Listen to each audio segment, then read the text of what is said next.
Welcome to On the Table with Ashley. This is episode 2 of our wellness series where we take a deep dive into the true meaning of wellness, cutting through the noise of quick fixes and fleeting health trends to uncover what wellness truly looks like. Each episode you'll hear from experts across different fields as they share how they approach health, from physical and mental health to holistic and alternative practices, to give you real lasting ways to care for your mind, body, and spirit. Today our guest is Cara Baxter. Cara is the owner of Motion Physical Therapy in Park City, Utah, and the former head physical therapist of the 2018 Olympic Freeski Halfpipe Team. She was also the regional director at the Kutcher Clinic for Sports Neurology. She has worked with rehabbing athletes from the NFL, the National Hockey League, Major League Baseball, United States Figure Skating, and United States Ski and Snowboard. She served as the vice chair on the Performance Working Group of the International Congress for Athlete Brain Health and has multiple publications examining shoulder mechanics in the overhead athlete. Cara is a former elite figure skater and is now an avid backcountry skier and amateur mountain bike racer. Enjoy.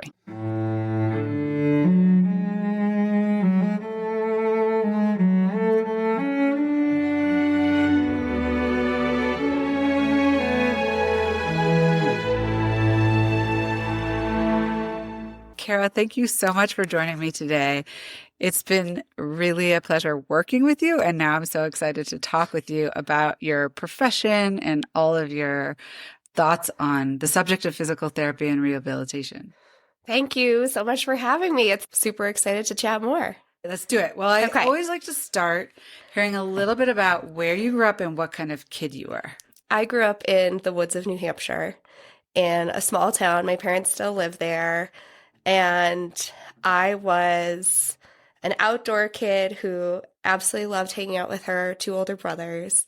I'm still very close with my family. We were the kind of family where we would come together every evening and have dinner at the table. My oldest brother is 9 years older than me. We would, of course, have our little tiffs because, I'm 6 and he's 14 and in high school. But yeah, I really looked up to them growing up. They set the bar high for me. I love that I grew up in the woods. I don't think I appreciated it as much as I do now, but going to school in the city made me realize how much of an integral part of me that is. Now I live in Park City and it's amazing. I have 2 boys and I keep telling them, you almost can't know what you're missing until you see other things. Absolutely. Yes. And I spent a year in college in France, which I loved, but it also really made me more American and really appreciate the United States. So it was super interesting. I had to leave to truly see that. So I feel like that is a constant and something that everybody should experience. Yeah, I completely agree. Push yourself outside your comfort zones because it might be exactly what you think it's going to be and it might not. And that's just as cool too. Yeah. So living in the woods, did that mean that you were, we didn't have cell phones and that kind of thing, but was it no TV, outside all of the time? Or was it more just the sort of that feeling of being outside? Yeah, it's just the feeling. Yeah. We were very much on the grid. I think I really emphasize the woods because in Park City, everything's such open space here. Yeah. And I go home back east and I'm like, oh my gosh, the trees, the green. So that sticks in my mind as a pride point. I grew up in the woods and we played all the time outside. Otherwise it was very traditional childhood. Yeah. And it was lovely that we didn't have cell phones at the time. No. I feel very fortunate for that too. I know. So you were an elite ice skater. Can you tell us about sort of how you got into that? Presumably that was relatively young. Mm-hmm. And then that journey, I'm also guessing, took you into your expertise in physical therapy and rehabilitation. But first, I'd love to hear about that part. Yeah, totally.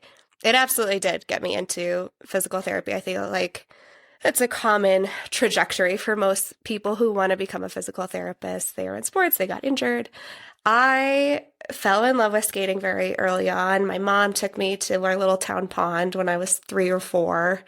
And then we had an ice rink open up 3 miles away from our house. And it was so organically driven by me and just came from my heart. And I feel so fortunate to have had that passion. And I also feel so fortunate to have 2 parents who did everything they could to keep me as well-rounded as possible, because if I had it my way growing up, I would have been homeschooled, I would have lived away from home. I would have trained at a special rink with the best of the best coaches in the nation. And they, made me go to high school dances and get a driver's license and still stay in public school, albeit sometimes it was part-time. I did a little bit of homeschooling. I ended up training with the Skating Club of Boston, which is very near and dear to my heart. Love the folks there. It was overall a lovely culture. I know some people who have been involved in figure skating and don't have the same love for it. And it can be tricky to navigate. But again, I think a combination of my parents and my coaches, I had a wonderful experience and got to push my body mentally and physically in so many ways. And I also got to decide on my own terms when I wanted to be done and was supported with that too. And how did you make that decision? I was 17 or 18, so junior, senior high school.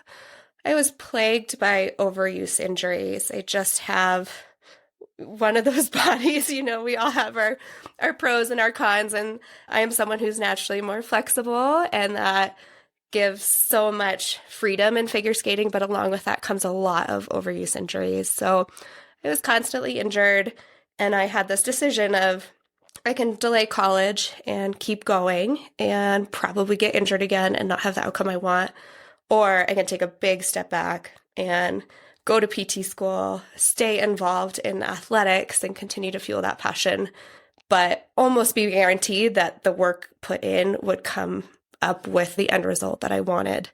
And I was just ready for more of a guarantee and kind of tired of pushing myself as hard as I could and not having it turn out the way I wanted to. Yeah. And, I think it was hard for my parents. They had invested so much in me. So for me to come and say I think I'm done with this, I can only imagine as a parent now myself that would be really challenging. But they were there for it, and we pivoted to college, and that launched my whole PT career. So I have no regrets. Kudos to them. I think so many parents get stuck in this vision of what they want or what they want for their child. And I feel like I'm constantly working on that as a parent too. Right. So kudos to them. So you went right into a focus on PT going into college?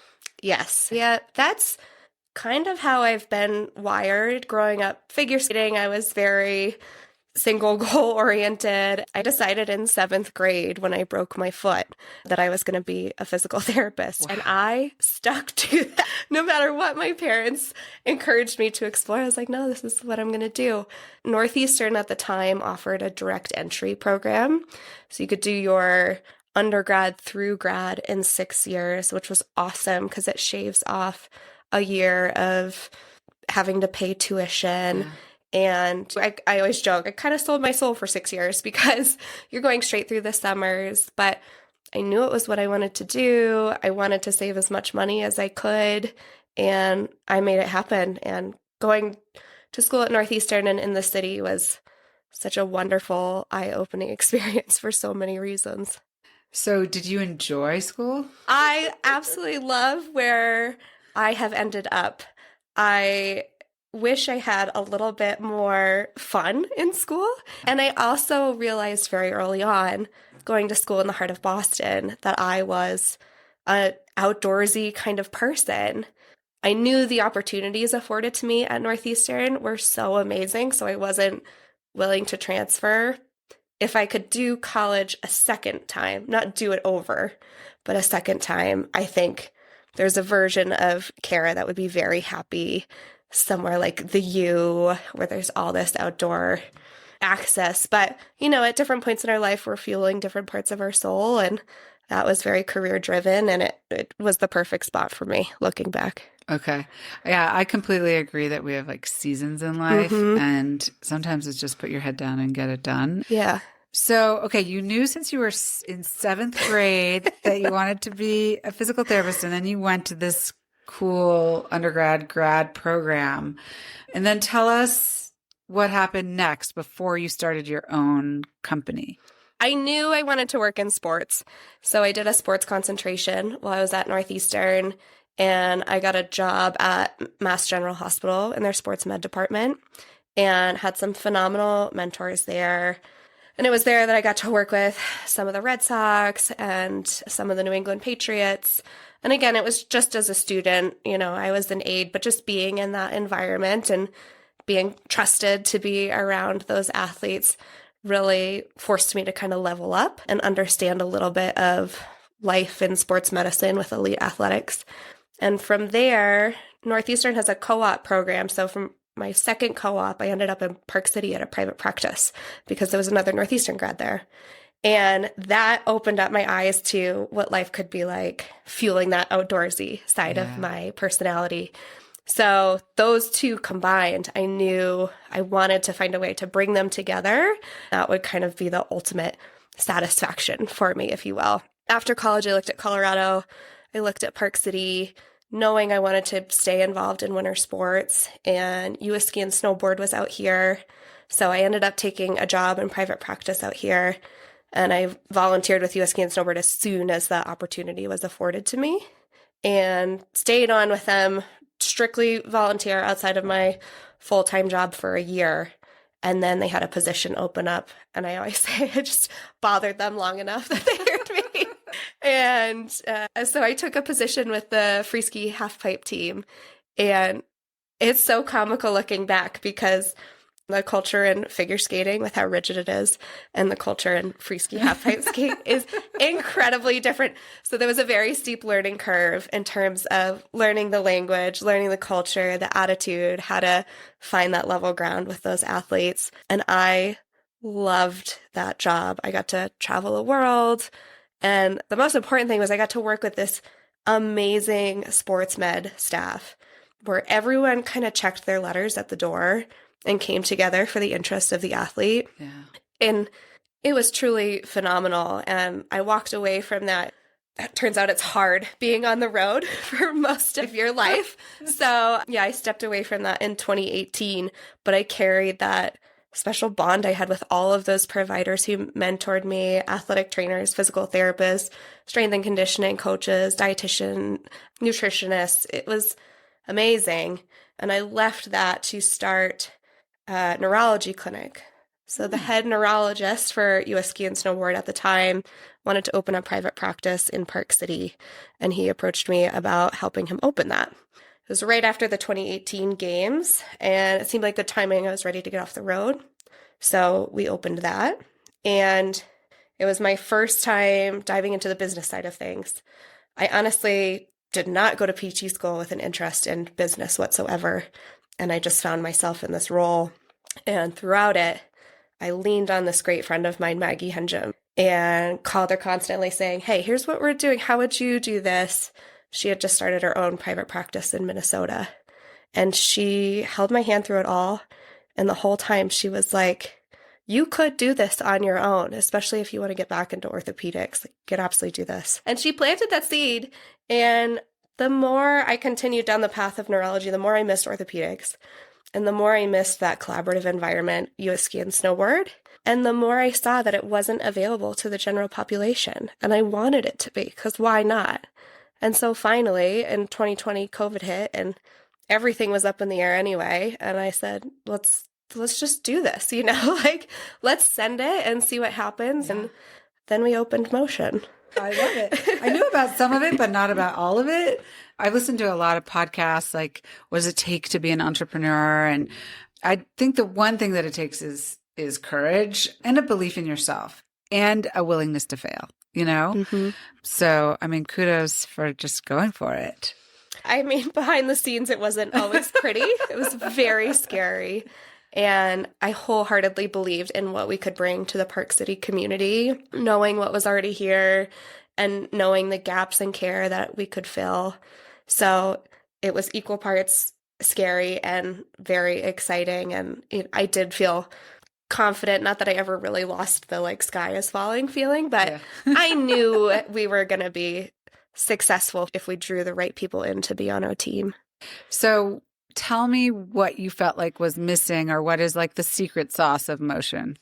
The lack of competitiveness among our providers. We come together every single day. I'm so proud of our culture. We are patient forward, but I've realized over the years, you have to have happy providers in order to have good patient care. And the ability for all of us to come together and be humble, admit mistakes, admit when we have case questions, admit when a session didn't go as we wanted it to, and lean on each other, it just elevates the care. And I've worked at other private practices, and the culture is so competitive, truly stealing patients off of people's caseloads, trying to have the busiest caseload among your colleagues.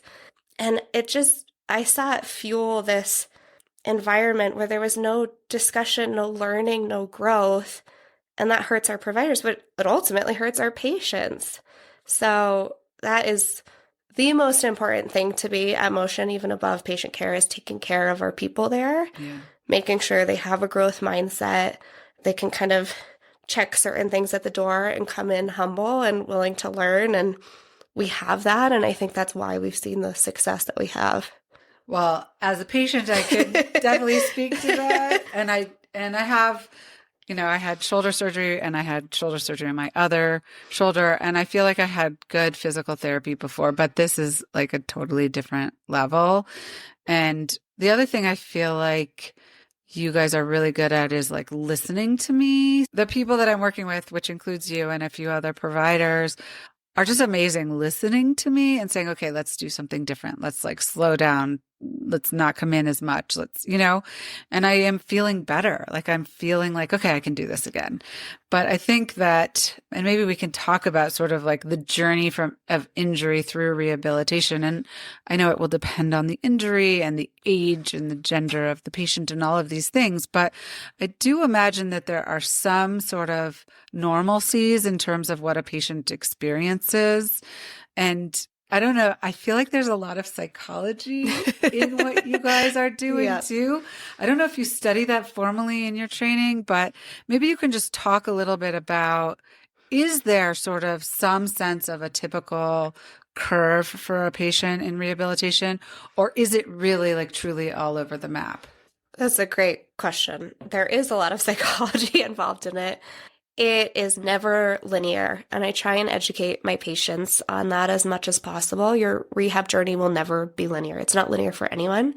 It's not linear if we're doing our job right, because your threshold mentally, physically is going to change every single day. And every time I have an interaction with a patient, I'm trying to determine where that threshold is for that day and how much I can push into it versus how much I need to back off.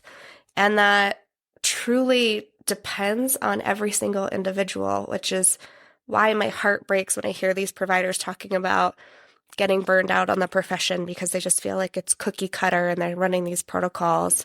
Because nothing I do feels cookie cutter, nor should it. You're always meeting the person where they're at. I love diving into all aspects of their health and wellness if they feel comfortable enough sharing with me, like how are things going with your family? How did you sleep last night? Was breakfast this morning? Just to gauge, like, where is this person overall? And then we can dive into their injury. And of course, there's so much science between tissue load and stress tolerance and adaptation. So we have to make sure we're meeting all of those marks too. So we're truly applying a load that's going to make a meaningful change for the patient. But it's all this beautiful recipe that comes into play every single patient interaction.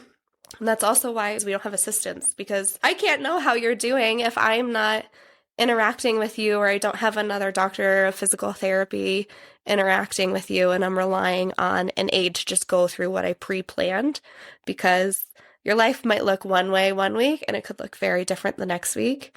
I want to keep moving that needle forward, and sometimes that means we need to pull back, and sometimes that means we really need to push, and that's a very clinical judgment that needs to happen. Yeah.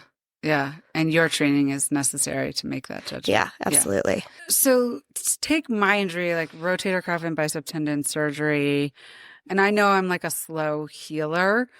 So I imagine for like a given surgery, you see like a very wide spectrum of how people are responding to surgery, to the physical therapy.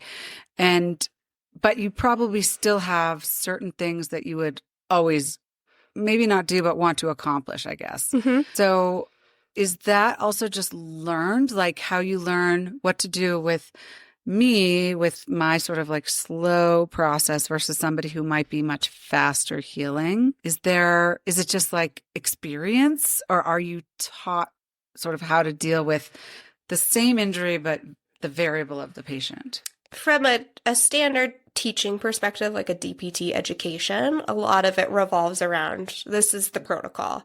And that's the bare bones. Like, don't screw up the protocol. Yes. Make sure that stays Please. intact. So, that's step one. And then as you get more and more out into the field, you realize that there's a very normal variance that happens within individuals in a protocol.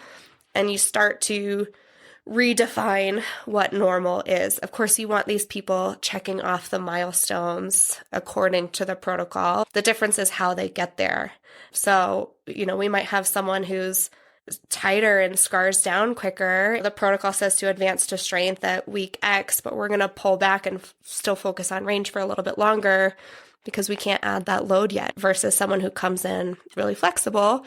We're going to add in strength as long as it's safe after the surgical repair a little bit earlier so they have that stability. And then we're looking at all of these layers of movement quality to very slow and controlled strength to working into limb speed. Like, yes, you can move your arm nice and slow and controlled. Can you move it really quickly? And then how powerful can you be with that? And then how reactive can you be with that? And then we're talking about getting folks back to sport. But we need those layers in living inside of the protocol and the individual's experience. Those pieces all need to come together successfully to get someone back to sport or back to doing whatever that they love to do. Let's talk a little bit more about sort of the psychology aspect. So you worked in a neurology clinic and have shown interest in a neurocognitive approach to performance training. And I completely agree. Like, PT isn't just about the body, just like almost nothing is just about one thing, So it affects the brain and the nervous system. And so when you're saying, I'm asking like, how's the family and how's your breakfast? Like, to me, that makes so much sense. How do you incorporate that into your sort of ongoing assessment or a patient's ability to do what they need to do at home as well? Like, if my mindset isn't right, I'm probably not doing what I need to do for you to make progress at our next visit. So how much of that, I guess, like, how do you work with patients who are really struggling in that area? And how do you guys train on that? Because I feel like whatever you learn in school is great, but humans are human and we're all different and we're all going to react differently to what you're bringing to us. And as the patient, we need to be really involved in our rehabilitation, which is different than, I go to acupuncture, I'm laying down and somebody is performing acupuncture. I come to PT and what I need to do at home, like, I need to do it or I'm not going to make progress. Absolutely.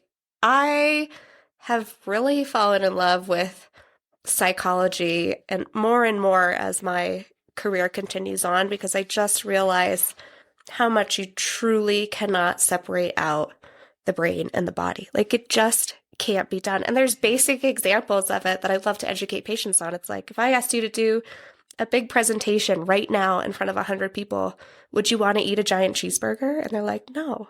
And I'm like, of course, because you're nervous and now it's affecting your gut. So there are it's a very obvious example, but so many of these processes are happening behind the scenes that contribute to pain and fatigue. We see a lot of depression and folks who are injured and can't do what they love, especially in an active town. So I love diving into that and digesting it for myself and then figuring out ways to educate the patient, which is forever a work in progress for me. And I'm not going to claim that I'm an expert at it by any means, but I do have some pretty awesome mentors who have helped me along the way. And it comes down to, you have to meet people where they're at and then try and bring them up just a little bit. And everyone has different goals. So if someone wants to get back on the World Cup circuit and try and make the Olympic team for the half pipe, my expectations of them and my conversations with them and my asks of them in terms of continuing with their program is going to look a little bit different than someone, a new mom, and she's got her kiddo at home and she's a single parent and has a dog to walk. And we're trying to figure out, like, how can we segment out 5 minutes 3 times a day for you to get some stimulus? Because ultimately, consistency is better than nothing. And again, that comes down to sitting down with the individual and understanding what they want to do and where they are. Because if I don't do that and I have the same printout of exercises and I'm giving them to you and I'm giving them to 10 other patients I see that day, maybe 20% of the folks will do it exactly how I prescribed, maybe. But very likely I'm setting up almost every single patient for failure in that scenario because I'm not understanding where they're at. And they very well might want to do exactly what I'm prescribing, but it's just not realistic for them and they just can't make that happen. And so understanding where they're at and then educating on my side of why you at least have to hit these 2 things every single day. And if you can do that, we can move the needle in the right direction. And that comes from a lot of my exploration into psychology and my understanding of kind of coming like very open-hearted to every interaction and not judging, but just appreciating where each person is in their journey and then tailoring my services as much as possible while still knowing that I'm pushing them in the direction that they need to go to get better. Yeah. It's like ironic to me in some sense that you guys went to school for physical therapy to help people, but it's so painful some of the time. Not all some the time. of the time, yes. Some of the time. Like when you went into this field, did you understand that? I mean, you had your own injuries, so maybe you understood it better than other people. Like it is not an easy path through. Like the surgeon sees you, before and after, but one day is, you're into surgery and that they're kind of washing their hands a little bit.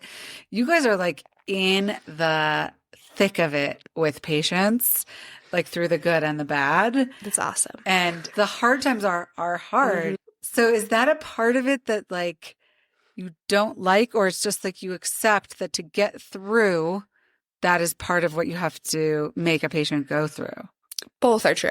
I certainly don't love, I'm going to use a stiff joint as my primary example. Working on range of motion for a stiff joint, it just sucks. It sucks for me. It sucks for the patient. It's not fun. I have to come at it from an angle of a lot of education. And I always want to make sure that my patient knows that they are empowered at the end of the day. And if at any point this feels like too much, you are in ultimate control. You just let me know. Here's where your goals are, here's where you're at today, and here's what I think we need to do to get you there. As a new grad, I think we come out and we're so nervous about ourselves and how we're going to be as a clinician and what are we going to do and what's the exact intervention that, at least for me, I did not appreciate the vulnerability of the patient sitting in front of me those first years out. I practice very differently now. And now that I'm much more comfortable and confident in my clinical skills, it's very obvious to me when people are coming to me so vulnerable and how special that is, that they trust me to take care of them in that state. And I do push. I want my patients to get better as safely and as quickly as possible. So I understand where they're at. I educate.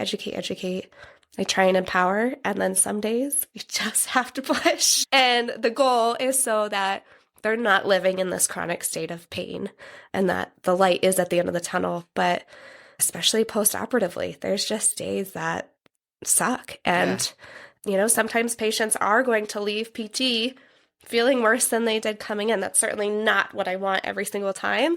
But sometimes we have to aggravate those tissues and stress those tissues in a way that's going to cause beautiful adaptation. But in the short term, they're not going to feel great. Yeah. I mean, I can attest to both the pain and the progress. And I mean, maybe it's just a really like beautiful analogy for life. Like life is not either linear or pain-free. Mm-hmm. And in fact, it's when we feel discomfort, we grow and, things can change in a good way. But in that process, there is a fair amount of pain involved. Totally. But same thing on the mental side. Yeah. If you have certain mental trauma, things to work through, you got to push into it. You got to lean into it before you can come out on the other side. Absolutely. It's the same thing physically. Okay, this is a big question, but how do you define wellness? And where does physical therapy fit into that definition? I don't know that I have a great answer for this. I think wellness is focusing on mental and physical health more from a preventive standpoint. As simple as that, really. And PT has a really cool opportunity to play a nice role in this. I think the wellness space should absolutely be very collaborative. I don't think anyone can own it, but I certainly want to be a part of it. And Utah actually just passed an amazing law that lets PTs be a primary care provider for musculoskeletal injuries.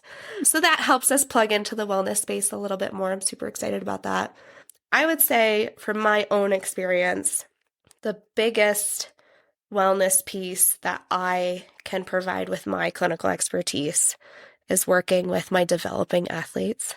Because yes, they have their overuse injuries, and sometimes, yes, they have their traumatic injuries. And I'm talking about, like 11, 12, 13, 14. And they start working with me through those injuries, and then they stay. And I have this amazing opportunity to teach them how to move and lay a foundation of skills that will truly last their entire life.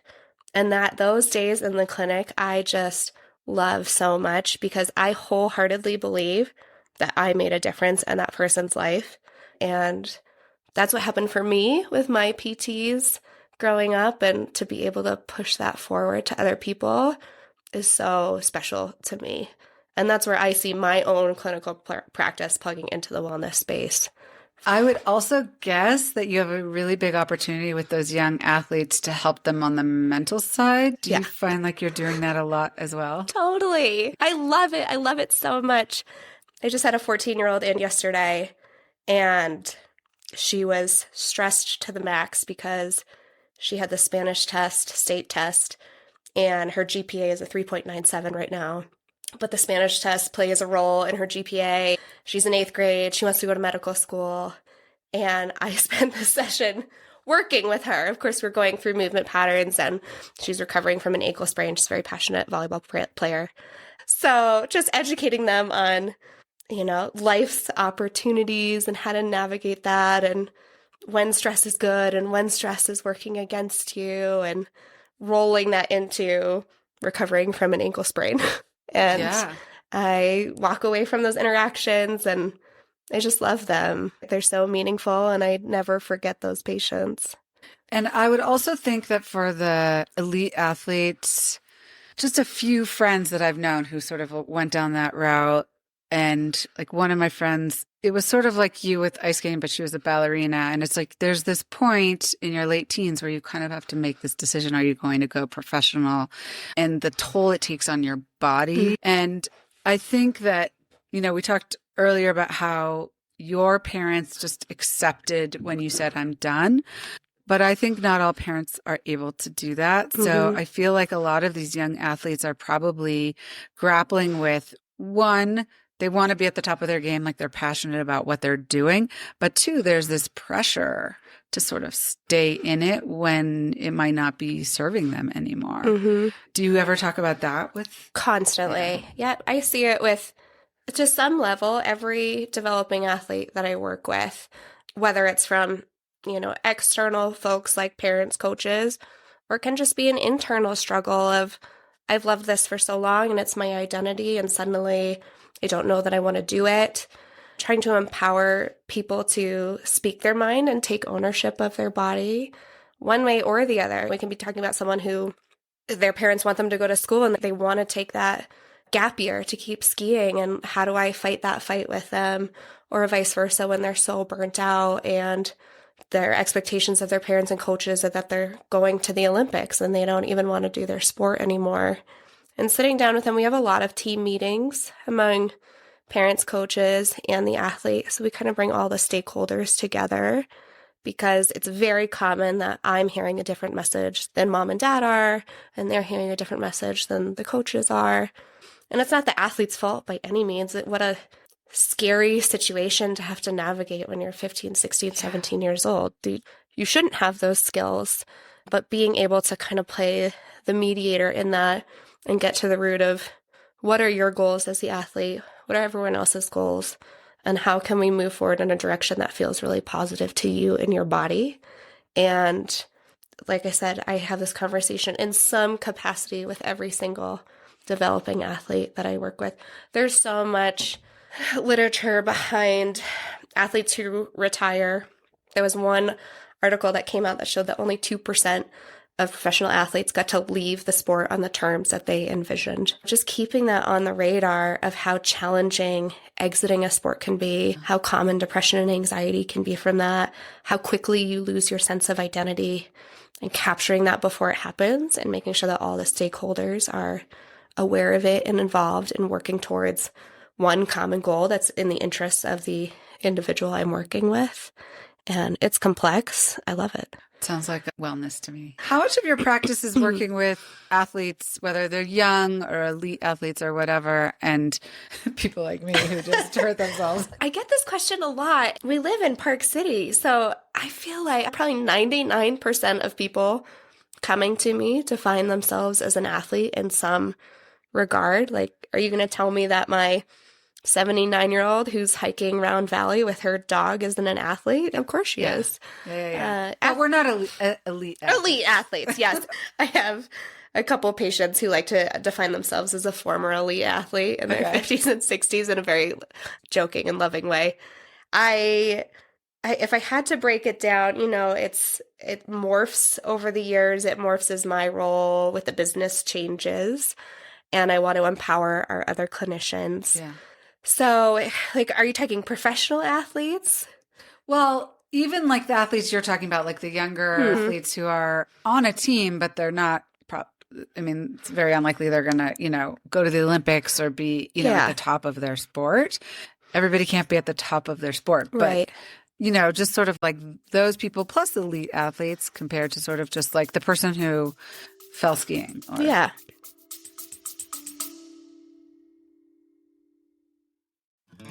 When do you spend the most time with the people you love? For us, it's at home, around the dinner table with family, or sipping cocktails in the living room with friends. So why not make that time even more meaningful by imbuing your gatherings with pieces that not only make connecting easier, but spark conversation around your table? Amaton's collection of small batch, artisan, quality-made pieces for tabletop and home are not only made for simple serving, they're works of art designed for daily use. Whether you're hosting a dinner party or sitting down for family game night, our collections create a sense of presence and peace in every home. Shop our collection of dinnerware, drinkware, serveware, and more at amatond.com. That's AMEATENDRE.com. Gather by design. My caseload's probably 50-50, Okay. and I love that. I have always been passionate about the developing female athlete from a hormonal perspective and a load perspective. And as I've journeyed into motherhood myself, I have become more and more passionate about helping folks in the prenatal phase and postpartum. So I'm seeing a little bit more of that on my caseload too, which I love. It's probably split about 50-50, and it's a great balance. I get my young go-getters. I get my 40, 50, 60 go-getters. A lot of the approaches I'm taking are very similar. Conversations look quite a bit different, though. Yeah, exactly. Let's talk for a minute about your role in the business as the business grows. So you talked earlier about how like you weren't in love with the business side, but you were like, okay, I can do this. You clearly have a passion for working with patients. What do you envision as the business continues to grow, or are you going to sort of cap growth at a specific point so that you can continue to be involved in patient care? I always want to be involved in patient care. I think losing touch with that, it's really hard to, not that it can't be done, but it's harder to create a successful clinical practice because you lose the biggest piece. Like, how are my patients and my providers responding to this culture and this company that I've built? So I always want to stay involved in patient care in some capacity. As for growth, my philosophy has been I just want it to be organic. I don't have set goals in 5 years. I want to have 3 more clinics. I own 2 clinics right now. I had no intention of opening the first, and then I had no intention of opening the second. And then these opportunities just kind of fall in my lap with the right people. And so I go for them. So if that continues to happen, we will continue to grow, but only if I have the right people involved to keep motion what it is. At the end of the day, I want to love what I do. I want to go home and tell my son that I got to help people feel better for work. And I think if I get too goal-oriented with business metrics and number of clinics, it's pretty quickly I could lose that, and I don't want to. So right now I practice 50% clinical, and then I'm 50% business, which ends up 60, 70% most weeks. Right. And it's always evolving, and I've come to realize that I'm really trying hard to embrace. There are times where I'll push on the business side. There are times where I'll push on the pedal for the patient care side. There are times where I'll push on the personal side, and I just need to take care of myself to take care of my people. There are times where I'll push on the motherhood pedal and just want to hang out with my little kiddo. And being okay with that and understanding that you can have it all. I kind of hate that, but you just can't have it all at the exact same time.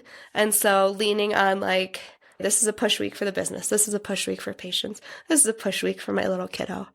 And approaching it like that has been a really wonderful way of setting the bar at a reasonable spot for me and knowing that I just can't show up for every person every single week, and that's okay. Do you think that this sort of like 50% for patient care is around an area that will stick over time? So I could see that you could add more clinics if you found the right people and hire some people to help you with management so that you could still have your 50% patient care. That's exactly what I did this year. I hired my first true leadership role. We have a residency director, but that's very clinical focused. So I hired a clinical supervisor, and he is overseeing certain aspects of the budget and the day-to-day, and if equipment breaks or someone's late, someone's calling out sick, just keeping eyes on things. And without someone in that role with the size that we are now, I wouldn't be able to do the volume that I'm doing. Yeah. But there's no reason that I can't continue to lean on him and find other folks who are qualified enough to fill those roles. Yeah. So that I have I call them pulse checkers in each clinic location to give me a sense of how things are going overall. And then I can kind of stay up here and do things like this and get out in the community. Yeah. And we want to be able to do it all, and I need help with that. But there's no reason that I can't just find the right people to help me in that journey. I don't need to own it all. I don't want to, just from a task standpoint. That's a hard lesson for a lot of people to learn, but it sounds like it wasn't that hard for you. I think it comes down to my business partner. She has been doing this longer than I have, and she's a wonderful coach, and she pushed me early on to really take on a lot. And I did, and I was at the point in my life where I could. And now that we've grown and now that I have a family, it was just clear that I only have so many resources. And at some point, it's healthier to involve someone else. Learning to look at that for if you truly have the right person, it's only going to expand things and make your outreach to the community that much better. If you have the wrong person, it's just going to tap your resources. But we've got the right people in place, so I feel really good about it. Yeah, it's exciting. So once I'm done with sort of my acute physical therapy and I have approximately my range of motion back and enough strength to get back to sport, I'm still planning to work with you on long-term health and wellness, but I guess it's mobility and strength. What role do you think what you're doing has in sort of that phase? So it's not an acute injury, but I feel like as a society, we're focused on lifespan now and health span. So living longer, better. So able to move and enjoy life and do things. And I feel like there's so much out there that's like, go to this program at this gym or, like do a workout in a sauna or go to Orange Theory or whatever. And there's so little that's like customized, and we're all different. Like when you were talking about working with the Olympic team and you're like, okay, we have the nutritionist and we have PT and we have this whole slew of experts helping these athletes. Well, like I want that as an ordinary person who's getting older, especially, I think. So I'm super excited to continue to work with Motion, hopefully forever. Just help me, like, however often I come in, you help me with a program that's right for me, Ashley, 50 years old, going through menopause, like all the things that none of these like out of the box programs can really truly do for me. So I guess one question is like, is that an evolution in your practice, or did you always have that piece of it in mind? And do you agree with me that like we can't just like it's so hard to have it out of the box because we're all different? It has definitely evolved over time. And honestly, I think part of it is living in a community like Park City, because people have the time and resources to invest, which I wish for every human, and it's just not realistic for some folks. But I have quite a high percentage of my caseload living in this wellness realm. Some of them came to me initially for an injury, and some of them came to me just because they want to ski for as long as they possibly can. It's a really powerful aspect of care. There are so many things that we can have touch points on. It doesn't mean that someone needs to come see me twice a week, but if you touch base with me every 6 weeks, we can monitor your program. With my aging females, I'm always looking at bone density and what their hormones are doing and what their menopause, perimenopause journey has looked like, what their fatigue levels are. Being in Park City for 11 years now, we can't have all of these amazing people under the Motion umbrella. What I can do is find my people in town who I love and I trust so much, so that when I have someone who's entering menopause and they're having a whole slew of symptoms and want to feel better and continue the activities they're doing, I know who I can kind of plug and play on their care team. I am very Western evidence driven on my side. It doesn't have to be that complicated from a physical standpoint.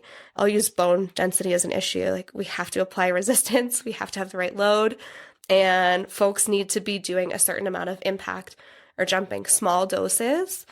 And I think it's easy for corporations, programs to kind of latch on and say like, hey, this new study came out and you need to be jumping. So now we have classes 3 times a week where all you're doing is jumping. And it's easy to get wrapped up in something that seems new and jazzy.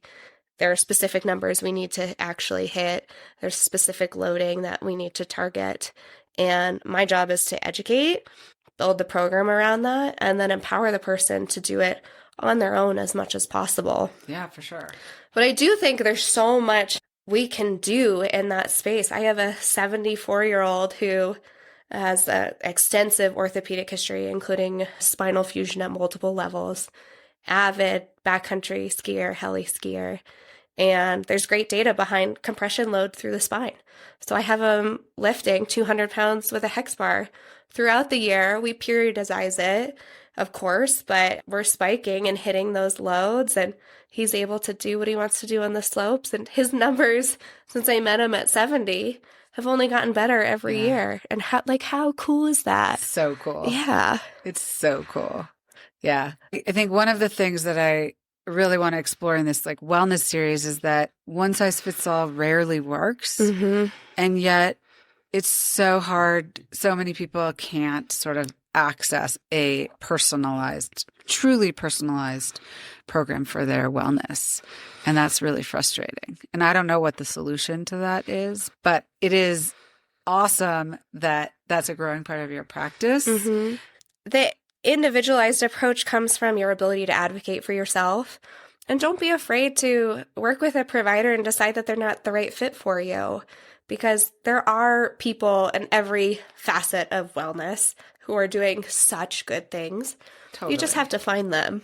I love being a community extender. I love sending people to Autumn, knowing that she's going to be the best of the best for their needs. And, we really lean on Dr. Jaworski at the hospital. She's wonderful. And we have all these folks that I know will give that individualized care. Yeah.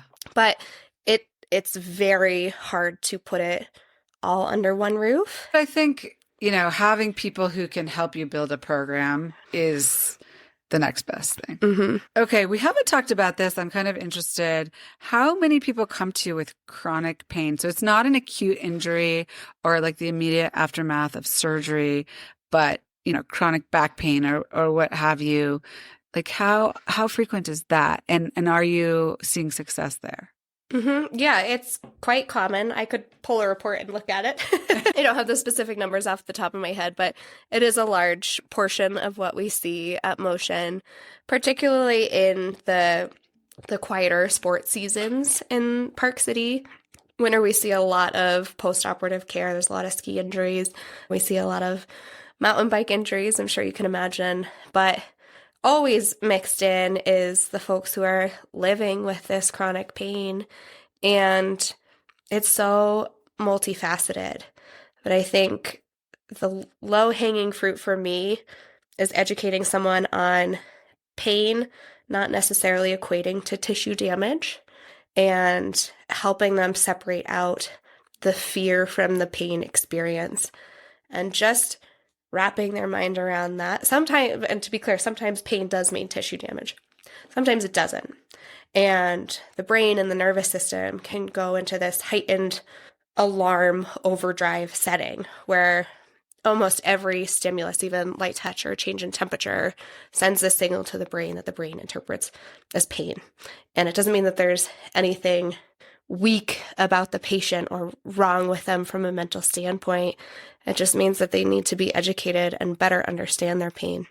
And then from there, we work to find movement patterns that are not necessarily pain-free, but pain-reducing. Mm-hmm. And we repeat those a lot. So the brain and nervous system can start to learn that these are safe patterns, and then we build on it from there. I very often refer out to some kind of mental health counseling if the patient is open to it. Yeah. Because again, you can never separate out the mental and physical. It doesn't mean that there's something wrong with you. It just means that you're a human. And we need to address both pieces of it to understand why this pain has been persisting for so long. And it's very multifaceted and they're challenging cases. And when people start to come to the other side, they're the most rewarding cases to work with. Sure. Well, that leads me to another question, which was, can you think of and share like a story or a case that either changed your perspective on physical therapy or was just like so rewarding? I can think of two for very different reasons. One is just an amazing story. I had this, at the time, 13-year-old who had fall from very high off of a cliff, didn't land in the water, landed on rocks, and fractured both feet significantly. And there was questions about whether she would ever walk again, whether she would ever get back to her sport and live the active life that she really wanted to live. And this one stands out to me because I loved being a part of her care and advocating for her, and I got to get really creative with her to make sure PT stayed fun and positive. But honestly, it was her that taught me more in terms of resilience and staying positive and just this like wholehearted belief that she was going to get back to what she wanted to do. I like to believe that I aided in that journey. I also think that she just came to this incredibly tough spot in her life and powered through it with absolutely everything she had. And she's doing phenomenal now. She's applying to Ivy Leagues. She runs. It's just one of the coolest examples of grit and determination that I've gotten to witness. I don't think it was because of me by any means. I think I played a small role, but I think she would have done it regardless of who she had on her rehab team. It was just really impressive to watch. The other one that comes to mind is a woman in her 60s who was a very high-powered attorney in DC and had a total knee and came to me a year out in chronic pain, a little bit of knee swelling, range of motion was still a little stiff, history of high activity level, like 2-a-day, 3-a-day workouts, activities. And she had been told time and again by her surgeon, this is just how it's going to be because you're pushing this knee and you're going to live with chronic pain and you're going to live with swelling. And she came to me and was, she looked at me and she's like, Cara, that's unacceptable. And I'm looking at her perspective and I'm looking at the surgeon's perspective. And in my mind, I'm like, I don't know that a total knee is meant to handle this load. And 10 years ago, 11 years ago at the start of my career, I think I would have said that to her and just totally knocked her down. And instead, I was like, why not? Why can't we find a middle ground? Why can't I educate you on how skiing for 5 hours in a row and then going for a 5-mile hike and then working out, why that's maybe not the best idea? But why can't you also educate me on these are my expectations of my lifestyle, and this is what I want to get back to. This is who I am, and how dare you tell me that that's not the person I am. And so we came together, and I was super vulnerable with her.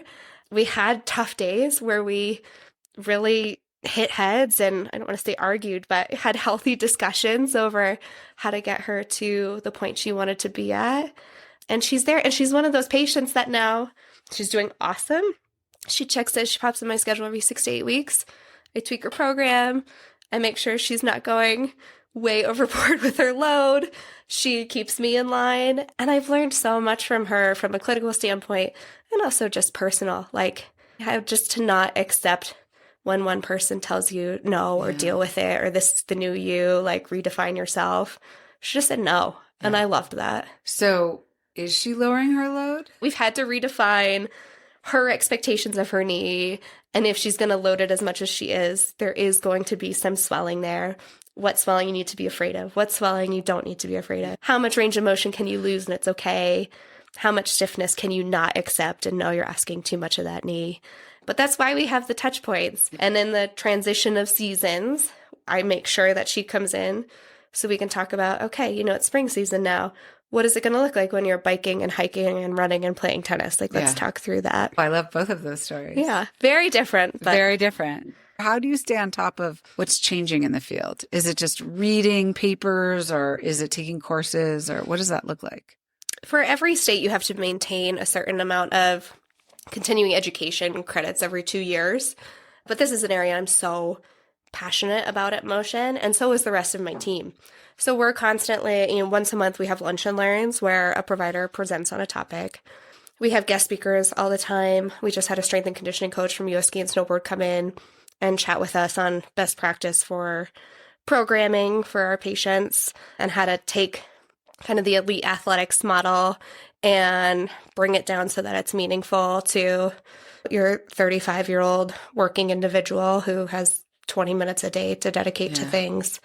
So a lot of guest speakers. I try and do a couple community events every year. We've had athletes and psychologists come in and speak to disordered eating and how to spot for that.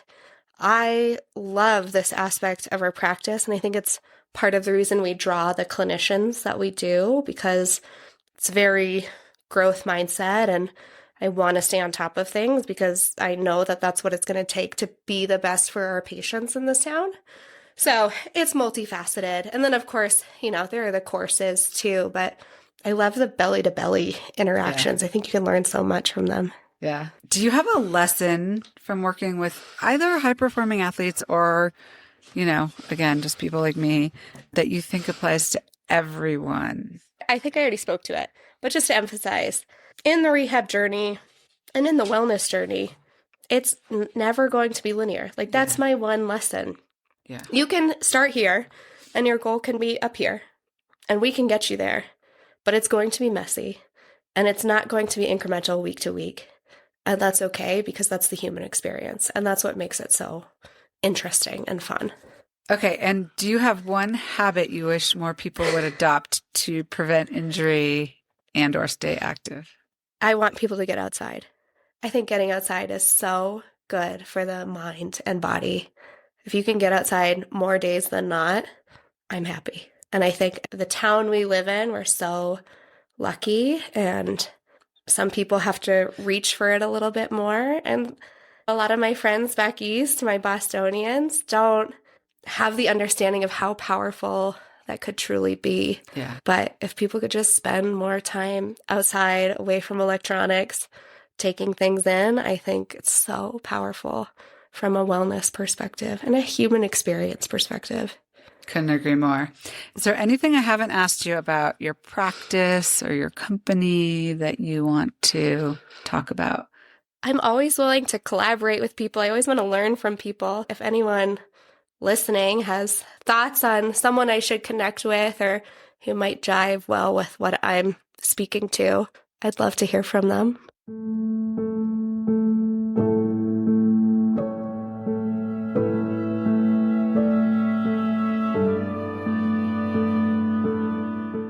So I like to end every episode with the same question. First question, as we explore in my brand, Amatand, objects can hold a lot of meaning for us. They can tie us to the past, enable us to be more present in the here and now, or even take us into the future. Can you share an object from your life, whether you still have it or not, that holds a lot of meaning for you, and tell us why?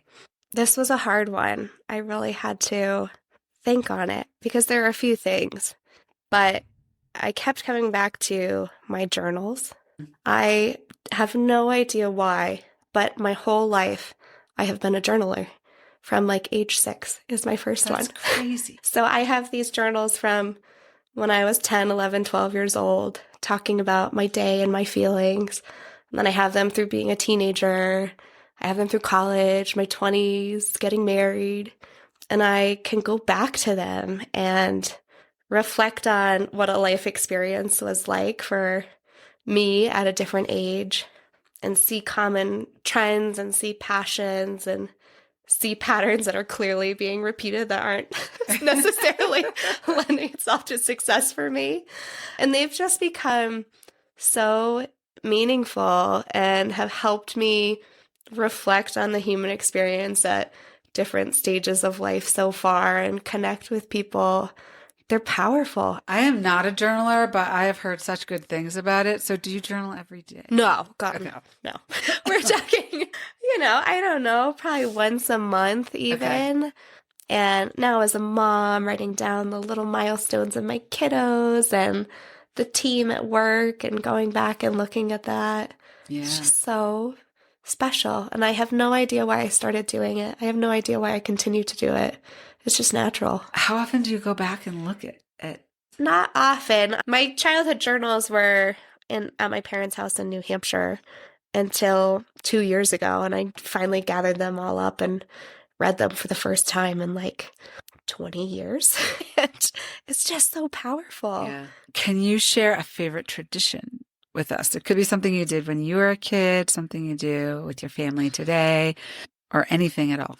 I am becoming more and more aware of the importance of tradition, especially as it relates to family and team building, and just looking back at my childhood and why our family has stayed so close. I think we have these touch points throughout the year that they're just like, we don't question it. It's just like, well, yeah, it's tradition. Of course we're going to do that. Yeah. So the big one is that every year in July, my whole family goes up to Lake George in the Adirondacks, and we camp on the island. Super simplistic.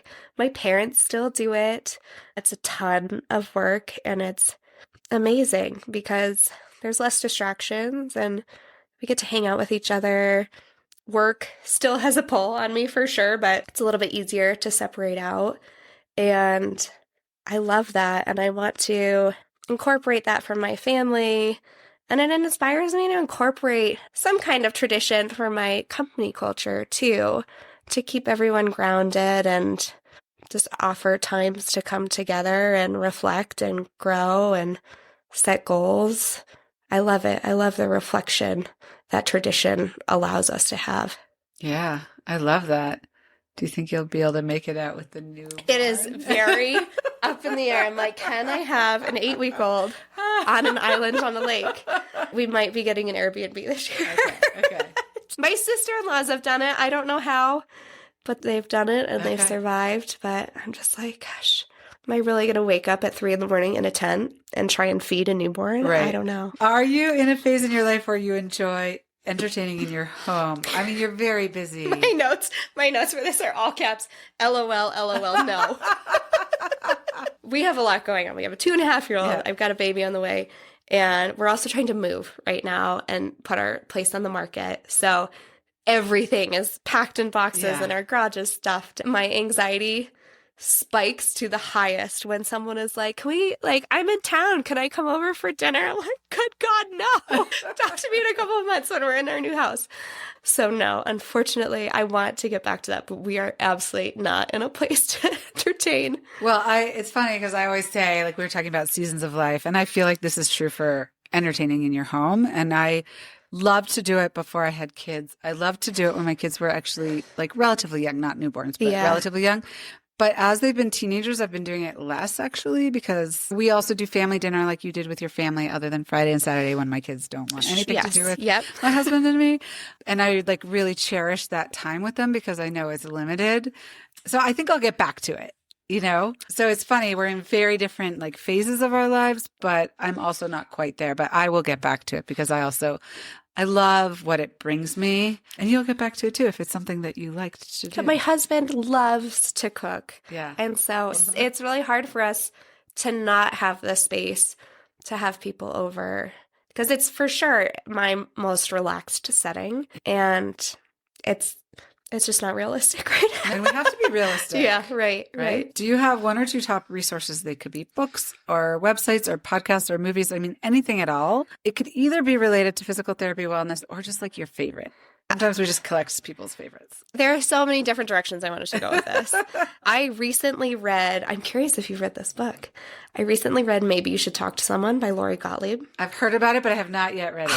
I loved it. And I'm really curious if other people will feel the same way. It just exposed the challenges of being a human and leaning into that and the growth that can happen from really sometimes horrible situations. And so it deals with these heavy topics, but it ends up being so uplifting and it's hilarious. So I highly recommend that one. Okay. And then the other one pertaining to business is I took a course last year, a 4-week course with a conscious leadership group. Okay. So you can look them up online. They have the 4-week course. And it was all about how you approach problems and how you approach not being on the same page as a colleague or an individual and coming to every situation with an open mind and forgetting the defensiveness and just trying to understand where that person is at. And it reframed it for me as like, not only does it let that person then feel much more heard and they're willing to talk to you, it is ultimately what you have to do to get to the goal you want. It just spoke to me in such a way as how I want to operate my business and lead my team. So I loved that course. I highly recommend it. Sounds amazing. Yeah. I love it. Okay, last question. What do you do for yourself? You're very busy. Do you have a practice, a focus, a habit, or daily routine that contributes to your wellness or your success or any of the above? Insert long sigh here because I am all about simplicity, especially at this phase, but I always have been. And my morning cup of coffee in a good mug is the most powerful thing for me. It is my time. Sometimes Dave's up and we drink it on the porch and it's amazing. And this whole pregnancy, I've hated coffee and I miss it so much. That's why I have the long sigh. I've replaced it with tea. It's not the same. So I'm really looking forward to getting back to that. I know. Pretty soon. Very soon. Very soon. But yeah, just that like simple I'm not even Yeah. prepping for the day. It's just like me. And I'm a huge coffee. I've got the scale, I've got the grinder, I've got the Chemex and the press and like all my options. It's like a whole experience for me. Yeah.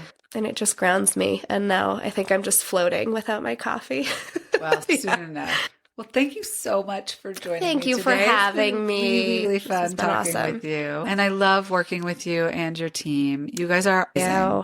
I tell everybody who needs PT that they need to come to you guys. Well, I really appreciate that. We take so much pride in what we do. And I'm so proud of the team that we have working there. And I love Motion. I love what it stands for. And it lets me meet people like you. And how cool is that?